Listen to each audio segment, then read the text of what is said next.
All right, excellent afternoon to all our viewers out there. I must say that we are nothing but memories in time, and of course, when it comes to one of the most powerful memories are about words and of course our sayings. That's the reason why we have the great people of the past who are remembered by their faces, by their legacies, by their works, you know, and of course their voices. And with that, we say welcome to another interesting episode of Real Talk with Kike. And those memories are what has bettered on this day in history segment on our show. But again, I'm not here alone. I don't do this alone. I have the Real Talkers with me. How you doing, Marshall? House husband. Yes. House husband. There's a to that. I like that. To that today. Because Kike was a little down and I felt helpless. I couldn't do much to get her up. But I just hope that our viewers being there and knowing that you're there watching us, Kike somewhere in the middle of the show would get that. She'll find her rhythm. My name is Marshall Anthony. It's the first day in a new month. February is the month of love. And Kike is looking actually lovely with I wouldn't call this. What red is this? This is not red. This is burgundy. This burgundy, yes, it is. You know, burgundy has a touch of red. You know, burgundy with a touch of orange. You look good, Kike. You look lovely. Yeah. Thank you. How you doing? Hello, Marshall. Good to see you again. Should we be saying Happy New Month, Marshall? Happy New Month, Kike. Happy New Month. And it's my prayer that this month will do us well. You know, bring us good tidings, and also to our viewer, you the viewer looking at us, join in the conversation, and let's get rolling today. It's a good day to be alive. Thank you. All right, many thanks for that. I think when you say I'm going to get my reading, trust me, nobody can spoil my reading. Yes, sir. Yes, sir. All right, guys. Well, you know what? I think let me quickly infuse this before we get to our On This Day in History segment, because exactly a year ago, you know, this edition, I know tomorrow will not be on air.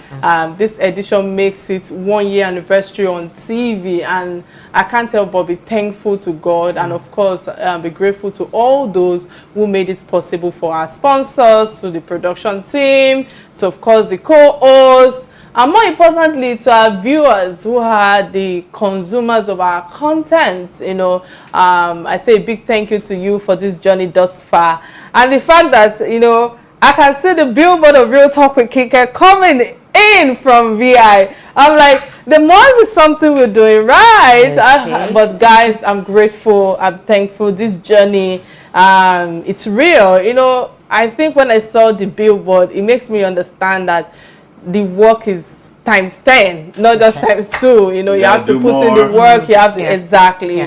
But many thanks to all our viewers out there who are actually embracing the content. I see more following, you know, on the platform and all of that. I think it's only my YouTube that I've not really been paying attention to, which a lot of people have been calling my attention to, but you know, some things we have to do something about that. I know, but guys, it's the month of February. It's the month of love, just like Marshall emphasized, and of course love of the month of affection. Valentine is around the corner, and of course on this platform we'll be doing some little giveaways to the lovers, the couples out there, so stay tuned. I think from next week is when we should start that, but let's go on a quick break and get a word from our sponsors. Please stay with us, we'll be right back. All right, many thanks for staying with us. You know, there are lots of things that we need to say right now, but before we drown our viewers with a lot of pleasantries like we did earlier, I think it's important for us to listen to our On This Day in History segment exactly 116 years ago. Stay with us, we'll be right back.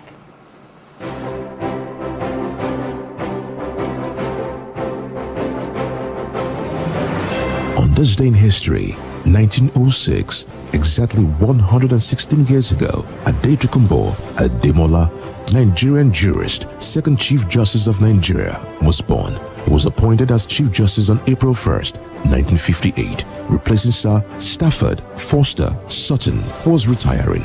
In 1963, he was appointed a member of the Privy Council of the United Kingdom. Later that year, Queen Elizabeth II awarded him a Knight of the British Empire by serving as Chief Justice of Nigeria, Sir Adetokunbo was conferred with the title Grand Commander of the Order of the Niger, GCON, by the federal government of the Republic of Nigeria. Sir Adetokunbo was the first Chancellor of the University of Benin, one-time Vice President of the World Association of Jurists, President of the Nigerian Red Cross Association, and President of the Reformed Ogboni Fraternity.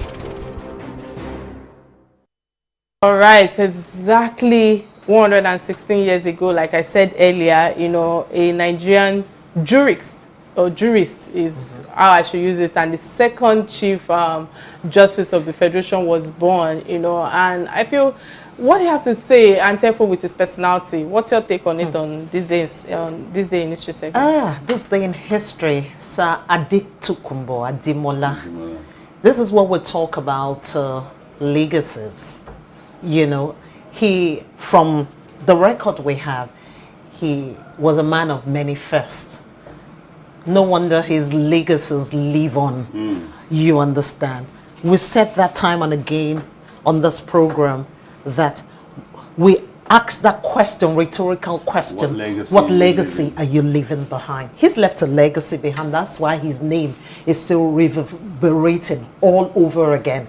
You go to Victoria Island, some portions named after him, because, I mean, he was a man of first, Marshall. So, well, there isn't much to say aside from the fact that, like you've said, it's recorded. You know, yes, he's a man of legacy, and it's only hoped that, you know, other jurists and, you know, junior jurists would emulate him, yes, and do what's right, and you know, emulate him for what he stood for and what he is. That's on our this day in history. It's supposed to be his birthday today, so we're here live. Yes. 116. All right, I think it's important for us to go on a quick break. We'll be right back. Please stay with us. All right, guys, we are actors. I think journalists are actors, you know. But today we are focusing on major headlines in the areas of not just security but national issues. And I think the first topic that caught our attention is that of the Senate that says that it will approve 3 trillion the federal government requested for the will I say extension of the subsidy on petrol, unless it justifies the need for the request. And the chairperson of the Senate, Senate Committee on Media and Public Affairs, that is Ajibola Bashiru, said the following controversy surrounding the actual volume of petroleum Nigerians consume daily is probably unnecessary or something. But you know, Antefo, let me come to you first, because I know that some even believe that the subsidy of a thing is controversial and is scam. But what do you think of it? What's your take on it? Growing up, I've always had fuel subsidy all the way into my age presently. And this same government asked that question, what is subsidy? That there was nothing like subsidy, because our president, Muhammadu Buhari, was once the Petroleum Trust Fund chairman at some point. You mean our president, who is currently the Minister for Petroleum? Oh, he's still the Minister for Petroleum. Yes. Thank you for that addition. And yet we do not at this point know what Nigerians consume when it comes to PNS. I think something is just not right somewhere. How do we move this nation forward when we don't have data? And we have a body, the National Petroleum Company, NNPC, who do not know exactly what we consume. If you do not know what we consume, then how do you plan?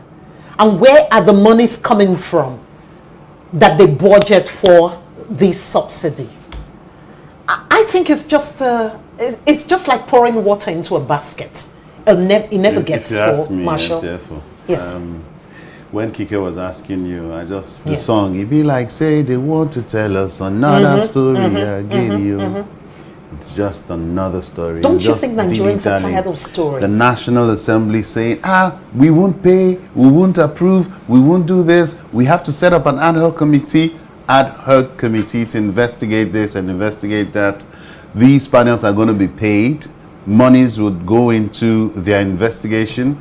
And then if you, I'm wondering, what are they investigating? I don't know. Of everything to investigate, they're investigating how much fuel Nigerians consume.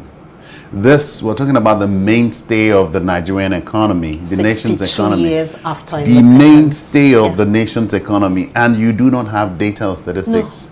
No. And then, for what would you, I mean, we've seen where the rubber stamp National Assembly, the executive rubber stamp National Assembly, now, we've seen where they seem to appear to be at loggerheads with, or want to be on the side of the people against the executive. Absolutely and not. at the end of the day, what we hear is how they've come to resolve the dispute and approve what the federal government seeks, or offer or grant what the federal government seeks.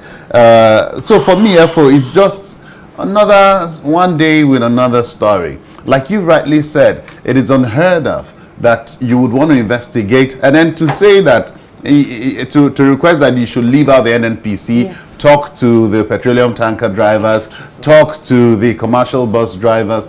I mean, how is that how you get your statistics? But I just feel looking at the current reality in our country, I feel that there are a lot of issues out there that is, aside inflation and all of that. Let me come to you, Masha. Do you think that this is the right time to remove subsidy? Well, I've never thought that there was any right time to remove subsidy. The World International Monetary Fund had said, look, take this thing off. Of all the petroleum exporting countries, Nigeria is the only country that is importing fuel. Nigeria is the only country of all of them. And so if we've been advised time without end to take off the subsidy, I just think that there should have been a well thought out economic team that would have strategically mapped out a way to take this thing off. And to also hear that, look, they want to take it off and then pay 5,000 naira transport grant to whoever. Marshall, I'm just wondering. Marshall, sorry to interject. For that 5,000 naira thing, I think that's an insult. You're battling with 3 trillion on the subsidy, and then you're budgeting 2 trillion to pay 5,000 for the extension. I mean, I just feel that, you know, once take it off already. Once subsidy is removed, you know, it's going to be more harder. You know, things will be tougher for Nigerians, because I just feel that the cost of transportation will just, you know, skyrockets, you know, and I think that it's crucial economic strategy into the production activities of the petroleum industry as a whole, and not just the petroleum industry, other sectors as well. So my question is, should remain? Yeah, I just feel that it's like a shock absorber of palliative for will I say ease of doing business and the likes and all of that. That's the reason why I feel that the effect of removal of subsidy might not actually even be the right one. But I know that a lot of people are clamoring. It's a channel for corruption. It's been a channel for corruption. That's why I said it's like a basket. You pour water in a basket. Even your uncle, the president, had one time said it was a scam. My uncle? I mean, I know I call a lot of people I call a lot of people. But you've never called him that. We know you're in a good place with the people in corridors of power. But see, even him himself had said one time it was a fraud. This was somebody who was chairman PTF at the time and could stand and say, oh, for years and years subsidy is a scam, is a fraud. And then you say that if you take it off, the cost of fuel will skyrocket, cost of transport will skyrocket. Yes, but you, at the helm of affairs of petroleum in the ministry or the finance ministry, wouldn't you be seeking out strategic ways to ensure that the plight of the people that would come about as a removal of the subsidy will be ameliorated, rather than just say, look, we shouldn't just remove it? It's a channel for corruption. We've seen people who import water and go for this subsidy. We had a guest here who said it the other time. We import nothing and then you pay for this thing. Heavily. You pay heavily. And then we also hear budget upon budget. How many times have we heard that the subsidy has been taken out? How many times have we heard? And then we now hear the latest is that it was only not budgeted for. Not that it was taken out, it was just not budgeted, it was just not included in the budget. So I think already, Kike, if you're going to be in that team, be in that team. If you're not going to be in that team, don't be in that team. Already take it off. So when you talk like that, I think it's important for me to give my own opinion. Because if you ask me, it's very simple. I just feel that it might be difficult right now, you know, with them removing subsidy. And I know that a lot of people are coming after the government because of that, you know. But I support them taking off subsidy. And I feel that letting us live in one spirit during this period of back and forth of whether they want to remove subsidy, whether it's a scam, whether some people are using it to do you understand? I just feel that at least there will be an end to it, even though I know that it will affect a lot of people, especially the citizens. But that way you'll be able to live better and understand how you need to manage your finances, because I just feel the controversy is just a waste of time and resources, and it's been going on for too long, and we need to put an end to it. What's the essence of... If we're going to put an end to it, we're talking about a country where we always put the cart before the horse. Sure. How come this government, 7 years on, they haven't thought about revamping the moribund refineries? Nigeria no, they've thought about it. That's why they asked the National Assembly to go and find out. Why now? How can we revamp the question national... now is, please, guys, behind the Nigeria camera. was number 6. You guys, number 6 oil producing country. Kike, open the phone line for in Let's the hear from world. Nigerians, please. Number 6 oil producing country in the world. Number 6. So where do we stand now? Because some people are definitely benefiting from the importation of this product.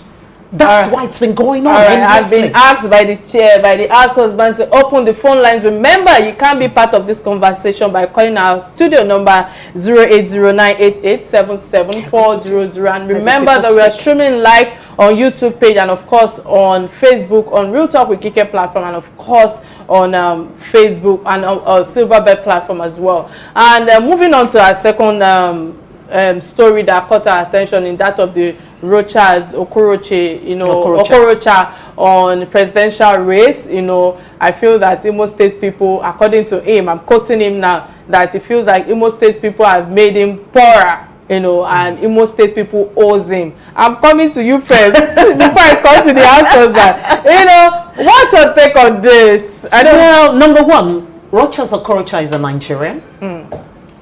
It's his legitimate right to vie for presidency in this country. Question is, am I a Rochas fan? No.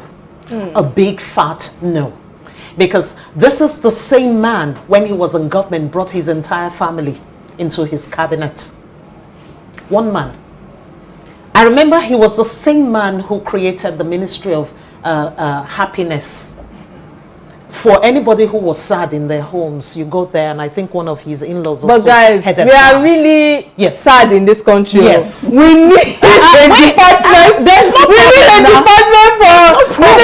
happiness. So now this man comes to say he wants to be president of this country. It's legit. It's fine. Good for him. Let him throw his heart in the ring and let's see what happens. You know what? I hear you. But, you know, I therefore, let me come to you. I know that when it comes to Okorocha, is somebody that is a philanthropist. Yes. And that's even before he became a governor. Of course. That's how and I know that he has impacted a lot of states. That's the truth. That's states people in a lot of states. Okay. I knew him as a philanthropist. So yes. For me, I know that a lot of people might see his statement as unacceptable. But what do you think of Rochas Okorocha at the presidency? You know, that's what I want us to debate, not just the personality. Detach yourself from the personality. Yes. Can you visualize seeing him at the presidency? Marshall?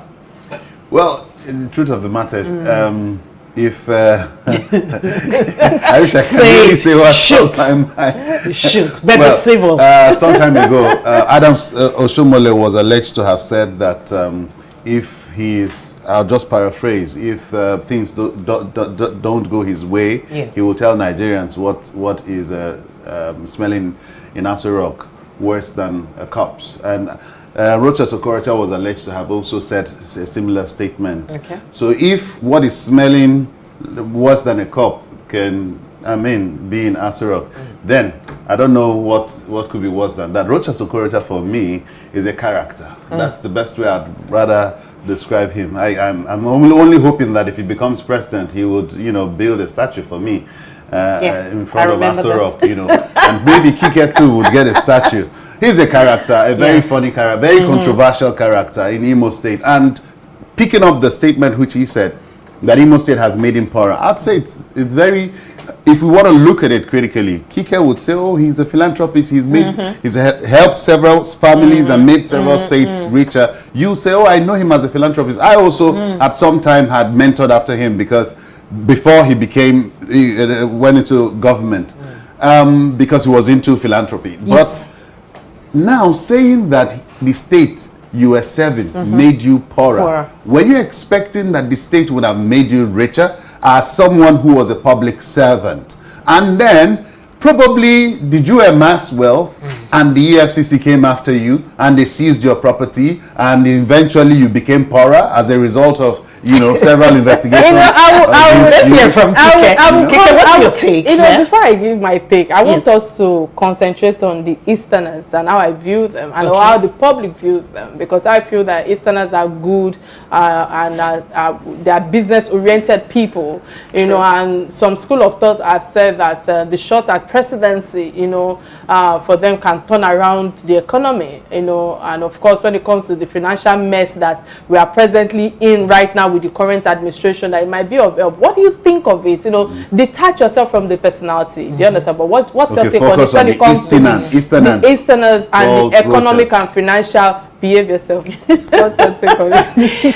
When we talk about our Eastern brothers and sisters, I particularly the men, I think they're goal-getters. They are. I'll call them goal-getters. They might have some crude means of getting their monies. I don't know, but they're very good business-oriented people. That I must give to them. You can't take it away from them. Do you understand? So, talking about, it's very difficult for me to divorce a Rochas Okorocha from, just like you said I should do. It's difficult. Philanthropy doesn't build a nation. It doesn't. You have a handshake with Obama and you come back to your country and you build a statue. You talked about those statues. So maybe we'll have statues all over the place. All right, so before I touch on the statues, I feel that for me, if it says Imo State made him poorer or even owes him, I feel that is a reflection of bad business administration of the state. Talking from an entrepreneurial point of view, because I want to believe that he impacted Imo State also, Imo State would have been, if he impacted Imo State would have been richer, or there will be no question of owing him in the debates right now. And I feel that for the past 20 years, you know, I have not heard any Lagos State governors in the past or in the present saying that they are being owned or owned any of it of such. And I feel that rather for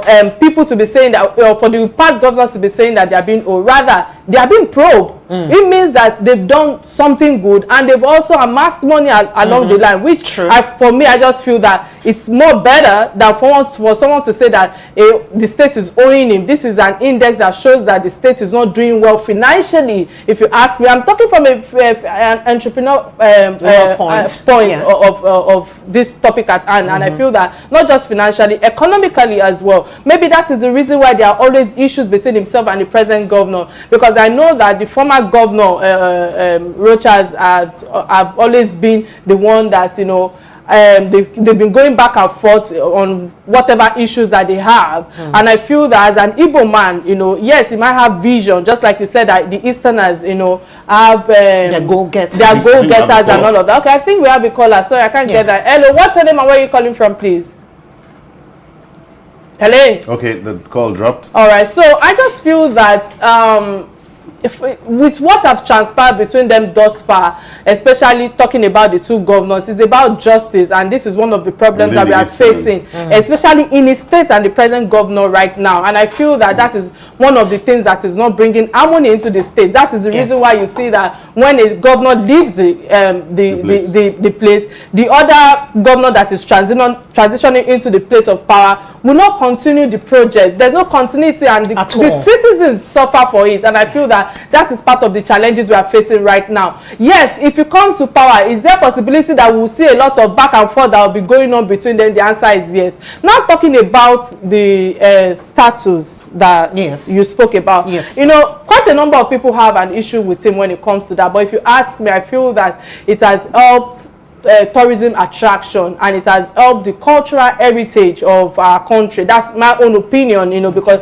I see a lot of people go to IMO State all because they want to take some pictures. We see a lot of people come into our country and they want to take those pictures and they put it on social media. So for me, has heritage been enhanced? The answer is yes. That's my opinion. But I feel that when it also comes to humanity and some of the few things that he has done in the public space, you know, in terms of building schools in different states, in terms of even in Ibadan as well. I'm not sure about Lagos State, but I know that exactly there are I think he said some of the sitting governors or the president have not done half of what he has done. Yes, I'm saying that, and I'm talking based on facts now. I'm removing sentiment from all these things, you know.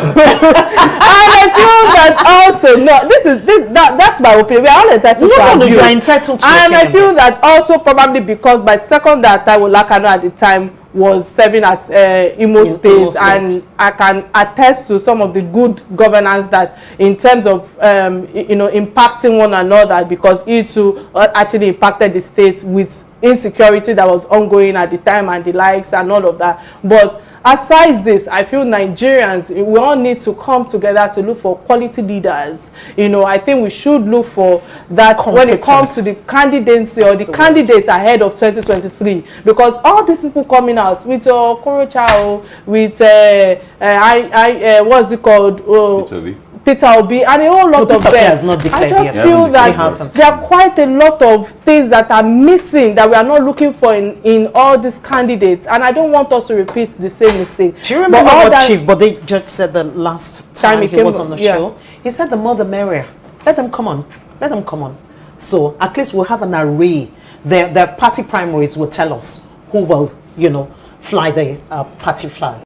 I'm glad to know you're still with us. In case you just joined the show, today's conversation is on trending stories, national issues, you know, and recent news in our country, Nigeria. And we've been discussing the removal of 3 trillion naira subsidy on fuel by the federal government. And of course, the other topic that we touched on also, which is the second story, is that of the former governor, Rochas Okorocha, and his aspiration for presidency. Don't forget that you can be part of this conversation by calling our studio numbers 00988-77400. And of course, we are streaming live on our YouTube page and Facebook page, both on Real Talk with Kike and of course on Silverbird platform, so you can be part of this conversation. You know, with all that we have shared thus far, you know, I just wish that things can be better. You know, we can actually do things without not thinking about ourselves, because I feel that most of the leaders, and I stand to be corrected, most of them, you know,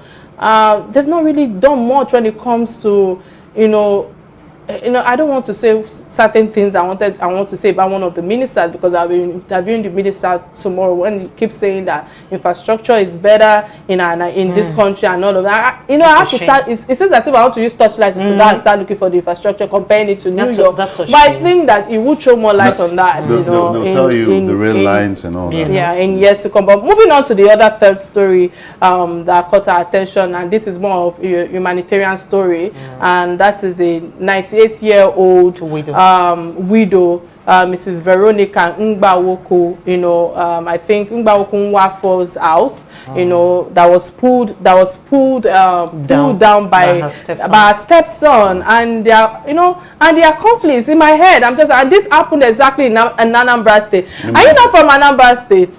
Sometimes it depends. Oh my God, what do you mean sometimes? What do you mean sometimes? You know, now let me come to you first, because I know that there are quite a lot of reactions to this, you know, and I want to know, how callous can we be as human beings? You know, in my head, how many days or hours, Marshall, do a 98-year-old woman has left? Should she be subjected, Marshall, to such a callous act or problem? What's your take on this, Anambra boy? I like that. Oh yeah, Anambra. But before you answer that, we have a caller on the line. Many thanks for calling. Are you from Anambra? What's your name, James? Anambra boy. That's why I'll be calling you now. Hello? Hello? Welcome to the show. Apologies, I have to let that go. I have to let that go. Let's see if he's there. Are you there? Do we have you? I'm sorry, I have to let that go. Okay. Please, when you call, please reduce the volume of your TV set and just make your contribution quickly because of time. Anambra boy, what's your take on this? Okay. You guys, okay, I'm a Nigerian. Actually, yes, Anambra, proud Igbo boy. Yes, sir. But sometimes, you know, my people from the northern part of Nigeria, I like to, you know, also toe that line.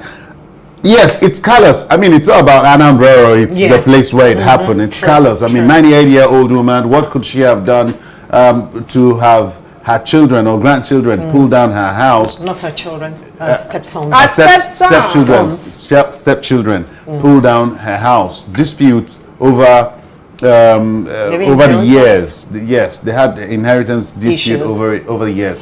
You could have just waited 98 years. How long do you think she has to live? I don't know. You know, so for me, well, it's not about it's Anambra or no. it has nothing to do with even culture or ethnicity. It could have happened anywhere. It's callous. It's condemnable. It's not something that anybody should encourage.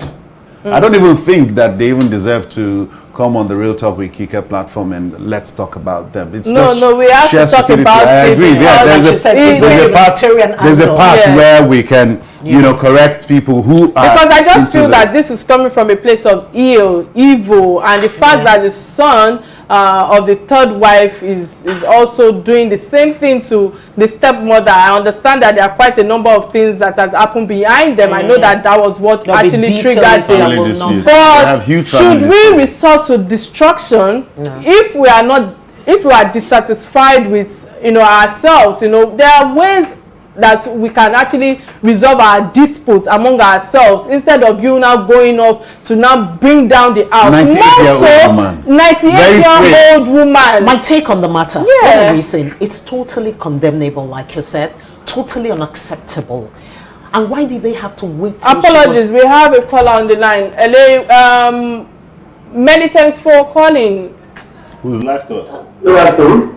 Excellent afternoon. Good afternoon. Please go ahead. Yeah. It's Mike. I'm calling from River State. Okay, many thanks for calling, Mark. Which of the stories? Yeah.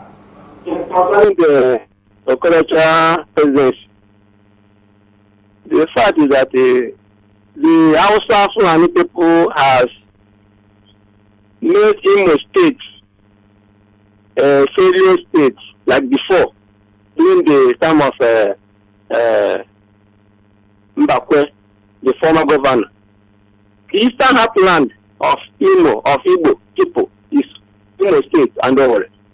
But if you go there now, what is happening because of the politics of division and destroying, has made Imo State to become a failure state within these two governors of Rochas Okorocha and Okorocha, what they are doing there. So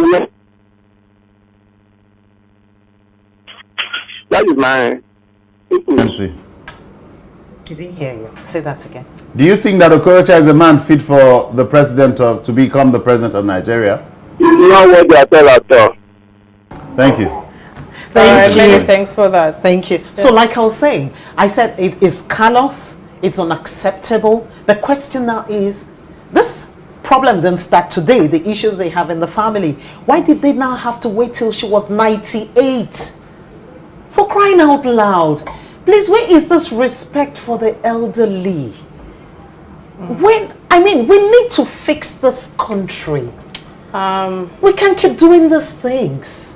And we expect to grow old tomorrow. Well, I hope that the authorities in Umunze would rise to the occasion and nip this in the bud. Yeah, all right, talking about authority, I want to use this opportunity to say thank you to the Anambra State Commissioner for Social Welfare, also the Children, the Women Affairs Department, that's Lady Indidi Menweze. You know, I apologize if I didn't pronounce that name properly, but I think I tried. Okay, I did. Oh, thank you. You know, who visited the 98-year-old widow, and I feel that, I pray that the intervention would yield some level of peace in the woman, because it will be sad for such a woman to go to her grave being bittered, being angry. And I know there are many similar cases like this. I pray that people who does that do not go scot-free. I pray that it's reported, because there are a lot of unreported stories like this, all because of sentiment. You hear family people say we can resolve it among ourselves, and it's not being resolved, and that alone can cause a lot of depression. There are a lot of depression, you know. When we're saying earlier, when Okorocha, former governor of IMO State, created Department for Happiness. These are the things that is talking about, because I feel that these are things that... Did I remind you that the Commissioner for Happiness has we have a call on the line. We have a caller. Many thanks for calling. Yes. Hello, good afternoon. Hello. Yeah. Good afternoon. Welcome to the show. Many thanks for calling from Edo. So what's your contribution on the topics at hand? Which of them do you want to contribute to? First, I want to contribute from the Okorocha situation, and secondly from the fuel subsidy. Okay, go ahead. I want to contribute from the fuel subsidy and the Okorocha topic. Hello. We're listening to you. So yeah, based on what is happening now in the government, they are not trying at all based on the fuel subsidy. So based on what you said initially from the previous conversation. So this mess needs to stop. This mess needs to stop, because based on from my place now, things is very, very, very rough for my place. Things is very high and expensive based on this fuel situation. You have to take it from this place and they tell there is no fuel, 200 naira. So please, I don't know how you guys are going to do it, but if there's any way this can be fixed, seriously, I don't know what to say. It's absolutely good news. Okay. All right. What about Okorocha? What's your take on Okorocha vying for presidency? Yes, Okorocha situation, actually, yes, based on what you said initially, yes, in the other hands, we look the other hands, he really tried at IMO State, because a man cannot be 100% good. Now, if I'm coming from this aspect now, president now, to me, I don't like him one day. I don't like him one day. Just like initially now from the Goodluck Jonathan issue now. When Goodluck Jonathan tried to go for second tenure, we refused. We said, no, we want Buhari. Now Buhari is on seat now, we are complaining. We all are taking ownership. We all are taking ownership that, yeah, we put Buhari there. We are all facing the challenges now. Let's move on. But many thanks, Joe, for making your contribution on this platform. Marshall, quickly, don't worry. We are leaving Anambra State for you. All right. The last story, which is one of the is also a human rights story, is that of the boys, the Yahoo young teenagers who declare themselves as wanting to go and learn, also, you know, in another state. I think it's important for us to listen or watch this viral video quickly for those who have not seen it. Please, let's take a look.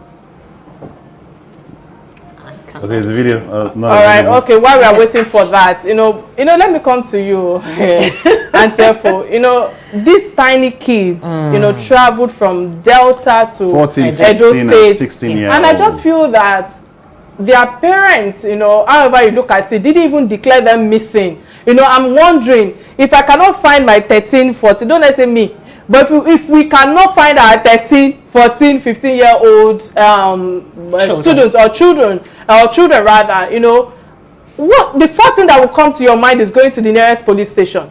The first thing that will come to your mind is spreading the word and looking for how you can actually find them. But I must ask us, as parents, what do you think is happening? Let me come to you first as a mother and therefore, what do you think is happening right now to parents who are, you know, giving birth these days? Because I feel that sometimes we do not understand what parenting means. You know, these days I've been telling people work-life balance, but I've been saying to people, no, it's no longer work-life balance, it's about work-life parenting balance. What's your take on this?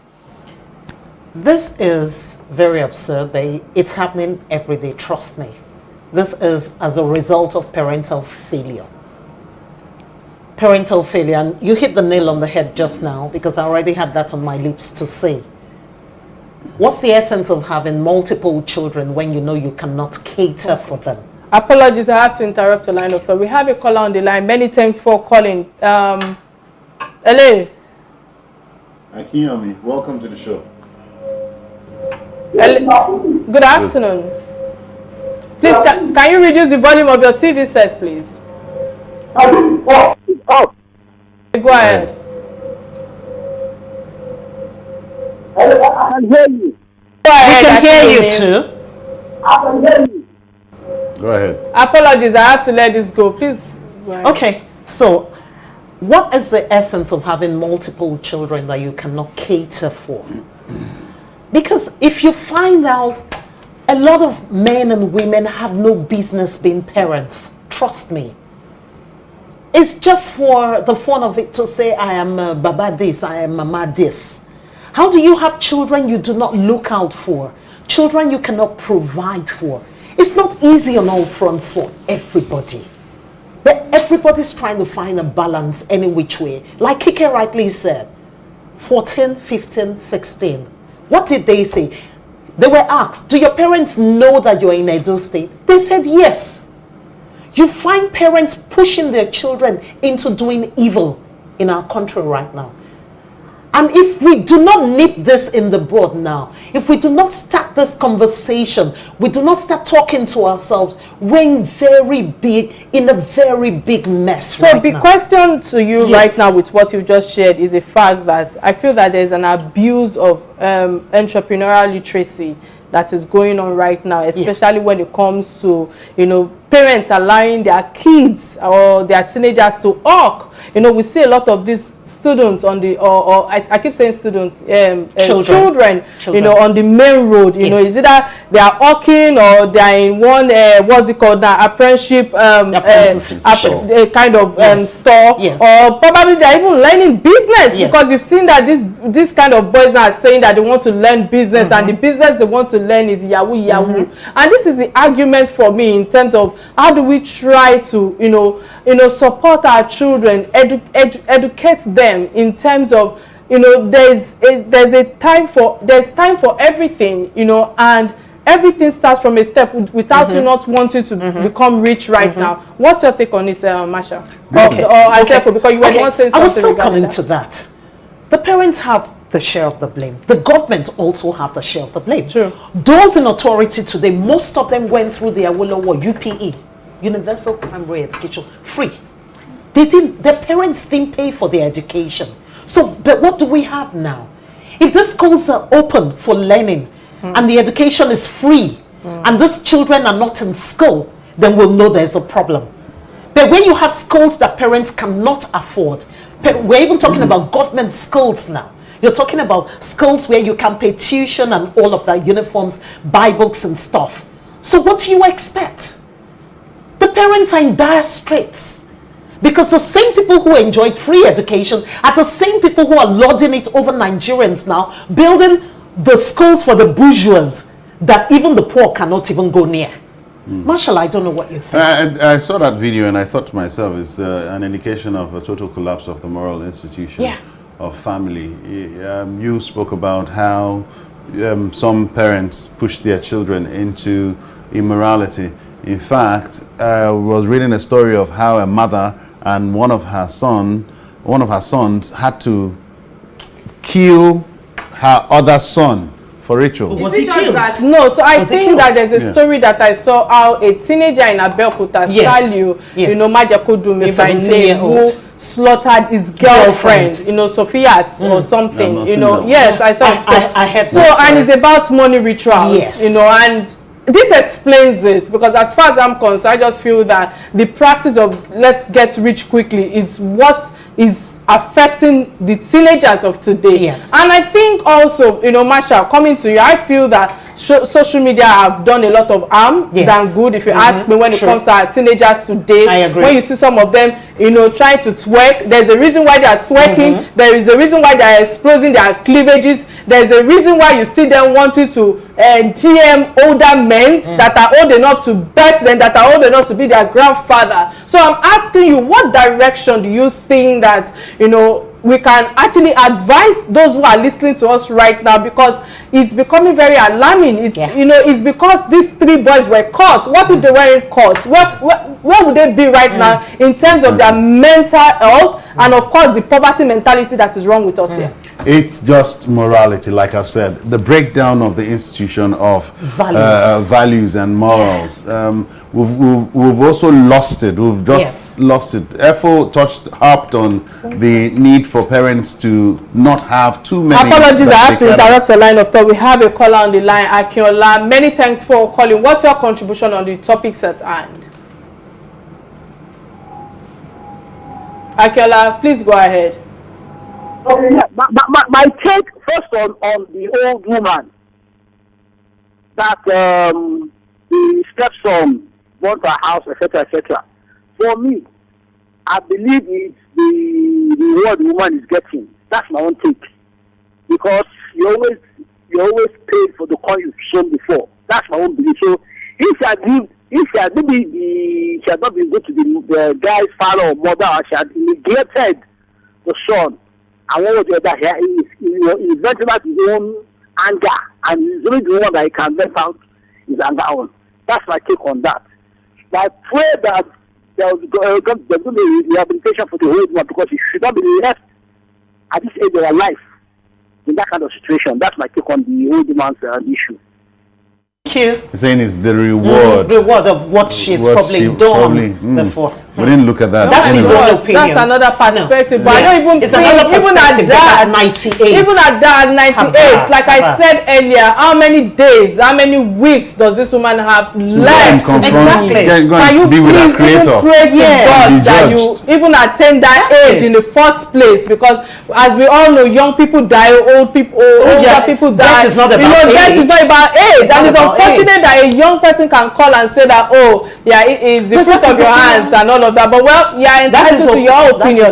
But quickly, because I know that this story at hand about these Yahoo boys, I just feel that it's a reflection of our society. And the reason why I'm actually putting it as a reflection of our society, because when I saw this video, I wept. Not necessarily until tears drop, you know. I was in traffic, you know, and I was wondering, how will young boys like this want to say that they want to travel to another state, want to go and learn how to do Yahoo, and they could say confidently. They drew a line that is not. They call it Yahoo Hustle, and it's not Yahoo Plus. It's not the Yahoo Plus. They know the difference. You know, I don't even know the difference. I don't know the difference, and I'm just hearing this. And in my head, I just feel that it's lack of education, it's lack of, you know, the poverty and the quick money syndrome. And there's something that I saw on one of my brother Igwe, who said that, you know, we are in a place where we are not quick to question wealth. You know, there are a lot of unquestionable wealth out there. Exactly. And I just feel that the unemployment rate as well in the country has also actually affected all this thing that is ongoing. So it's saddening. It's painful that these little kids that could be the future of tomorrow in our country, these children are meant to be spoon-fed about life or how to dictate life to them at the moment, but they are trying to put life in their hands and trying to put, you know, they must find ends meet. And for me, it's still a reflection of our society. It's not just about pointing the fingers at the government as well, but it's also the parents taking ownership, because sometimes it's about contentment spirit. True. We all cannot be equal, because if we are all equal, none of us will have house assistant, none of us will have certain people in our lives that are trying to put our lives together. So, but sometimes about also, I feel that the marriage institution too have failed to some extent, because, and not just marriage institution, the religious institution, because they are also. I would say yes and no. Yes, in the sense that there are times that you train your child, but sometimes the people your child surrounds themselves with, the peer pressure that comes with them. Do you understand? So the fall falls on both the child and the parents. Do you understand? There's a Yoruba adage that says that whatever beer, you will not to right be. That is, your parents have bettered you. You too should know what is right. So, Marshall, I am sure that there are certain things that you must have seen your friends do, but you decide to say, you know what, I don't want to go through this path because this of the initial training, because of the religious angle, because of the name. First of all, sometimes the name you want to hold on to your father's name and not want it to be dented. You know, I just feel that is the reason why I feel that it's a sheer responsibility. And these two boys, as far as I'm concerned, I just feel also that the pastors as well, you know, in terms of when it comes to Yahoo boys and the likes and all of that, I'm sorry to say that there are some pastors that will know. I don't want to, you know, that also it's not Yahoo plus Yahoo whatever, and it's a shameless society right now. It's a shameless society, and I pray that we can all come together, you know, and bury all our issues and look for how we can come together to find some level of sanity where we will not continue to look at our children as if they have failed the next generation, because it's about the next generation now. Have the next generation failed? Is the question I want to leave in the minds of our audience. You know, what's your take on this? Have you thought about those that call themselves the influencers? Who are these people that they are keen into their social media? Who are these influencers? We talk about movie industry. What kind of movies are they churning out? Do you understand? What kind of movies are they churning out? Then they not say they leave the lesson of the movie to the end when you have already shown them the process. All right. With that, we've come to the end of another edition of Real Talk with Kike. It's been a gist day with my co-host, and of course, you guys never fail because you always bring life and spice to the Real Talks. And of course, so my house husband who tried to always be kind to me, the Anambra boy, who does not want to align with Anambra again. You want to go to Saleto people? No, let it embrace you. Where you meet him. We'll get there. All right, with that to say bye now. My name is Kike of Atanda-Owo. You are Marshall Anthony Onoye. She is EFO dot. EFO dot. I like that. And contribution of this show today was my beautiful, exciting, opinionated co-host. I say Marshall and Damilola. Thank you. And this is where we draw the curtains of the show. I will say bye now.